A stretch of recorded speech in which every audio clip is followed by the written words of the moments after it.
जनपद कानपुर देहात में यूपी सरकार की मंत्री और अकबरपुर रनिया विधानसभा क्षेत्र के विधायक प्रतिभा शुक्ला ने सपा सुप्रीमो के बयान पर तगड़ा पलटवार किया है।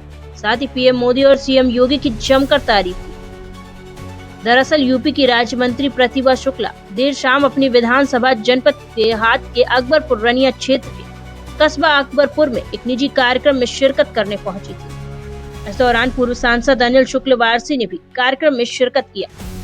कार्यक्रम आयोजकों द्वारा राज्य मंत्री और पूर्व सांसद का फूल मालाओं से भव्य स्वागत किया। जहां मीडिया से बात करते हुए राज्य मंत्री ने पूर्व सीएम अखिलेश यादव के कन्नौज में बीजेपी सरकार पर कसे गए तंज पर पलटवार करते हुए केंद्र और प्रदेश सरकार की योजनाओं और कार्यों को गिनाकर तगड़ा प्रहार किया। कानपुर देहात से हमारे संवाददाता रमाकांत गुप्ता की रिपोर्ट। मंत्री जी, कल जो है अखिलेश यादव कन्नौज आए थे। उन्होंने कहा कि जो है बीजेपी का जो डबल इंजन का दावा है उसमें इंजन का पेट्रोल और डीजल दोनों खत्म हो गए। क्या कहेंगे आप? हम तो इसमें ये कहना चाहेंगे, विकसित भारत की तर्ज में भारतवर्ष में जो नए विकास की लहर आई है वो बीजेपी सरकार में ही आई है। गाँव में जो विकास हुए हैं और जो गाँव में सचिवालय बने हैं, अब गाँव के आदमी को ब्लॉक स्तर पर नहीं आना पड़ता है, अपने सचिवालय में विकास की बात कर लेता है। और जो हमारे यहाँ चौपाल लग रही है उसके थ्रू भी सारे विकास की बात होती है। देखिए, अभी चाहे दिव्यांगजन की बात हो, चाहे पेंशन की बात हो, चाहे आवास की बात हो, प्रधानमंत्री आवास तो प्रधानमंत्री का कहना है कोई बिना छत के नहीं रहेगा। इसमें कोई जातिगत भेदभाव नहीं है, सभी को समान रूप से सम्मानित किया जा रहा है, सभी की योजनाओं का लाभ मिल रहा है। और साथ ही साथ में इसमें ये भी कहना चाहेंगे, उत्तर प्रदेश सरकार भी लगातार कार्य कर रही है। ये रोज किसी न किसी कार्य का उद्घाटन हो रहा है। और हम ये कहेंगे कि अभी हमारा जो विभाग है, आंगनबाड़ी विभाग, जिसमें बाल बालिका जो बनाया है, लोगों का कहना था कि स्कूल खत्म कर रही है सरकार, लेकिन ऐसा नहीं है। जहाँ बच्चे कम से पास स्कूल थे उन स्कूलों को हटाकर बाल बालिका बनाया है। बाल बालिका में नर्सरी स्कूल की ट्रेनिंग दी जा रही है और हमारा बच्चा जो महंगे स्कूल में नहीं जा सकता था उसको पढ़ाने के लिए अभी टीचर्स भी नियुक्त किए जा रहे हैं। आंगनबाड़ी केंद्र अलग है, बाल बालिका अलग है। बाल बालिका में बच्चों को पढ़ाई होगी जैसे नर्सरी स्कूल की पढ़ाई होती है। और आंगनबाड़ी केंद्र में हमारे यहाँ बच्चों की स्वास्थ्य की शिक्षा की जाएगी, गर्भवती महिला की स्वास्थ्य की शिक्षा की जाएगी। इस तरह से हमारा आंगनबाड़ी क्षेत्र भी विकसित हो रहा है।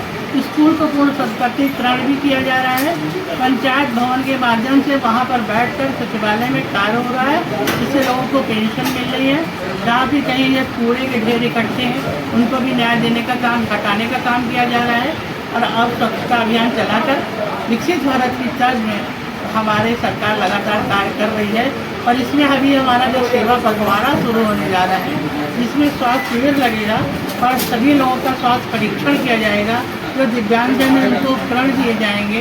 साथ ही साथ में जो हमारी योजनाएं हैं उसका इम्प्लीमेंट भी किया जाएगा।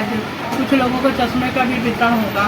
और साथ ही साथ हमारी जो महिला आंगनबाड़ी केंद्र की महिलाएं हैं, जो हमारी बहनें हैं, वो मातृवंदन योजना, सुमंगला योजना, बाल सेवा योजना के माध्यम से बच्चों का विकास होगा। तो हम समझते हैं कि कोई भी चीज़ जगह ऐसी छोड़ी नहीं गई है, चाहे महिला हो चाहे किसान हो।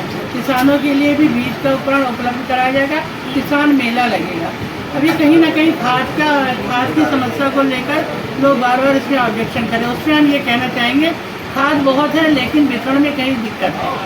जो हमारे जो अपने केंद्र हैं उनके माध्यम से सही वितरण हो रहा है, लेकिन लोग इस डर से उसको डम करने की कोशिश कर रहे हैं कि आगे आने वाले समय में यूरिया नहीं मिलेगी, DAP नहीं मिलेगी। लेकिन ऐसा नहीं है, खाद है बराबर लगातार आ रही है, लेकिन ये डंप ना किया जाए तो सब किसानों को मिलेगी। बीज का वितरण भी हो रहा है, कृषक भाइयों की किसान सम्मान निधि खाते में जा रही है, बच्चों को छात्रवृत्ति भी दी जा रही है।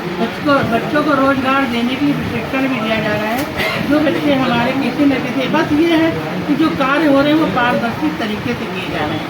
जैसे अब स्कूल में अध्यापक की भर्ती निकल रही है, आंगनबाड़ी में नियुक्तियाँ हुई हैं, अभी हमारी सहायिकाओं की नियुक्ति होगी, जो हमारे अभी सुपरवाइजर की नियुक्ति हमारे विभाग में हुई है। और सब पारदर्शी रंग से हुई, कहीं कोई सिफारिश नहीं चलेगी। बिल्कुल 1 नंबर से कार्य हुआ है, किसी की भी सिफारिश का कोई भी मान्य नहीं है। जो योग्य है उसी को नौकरी मिलेगी।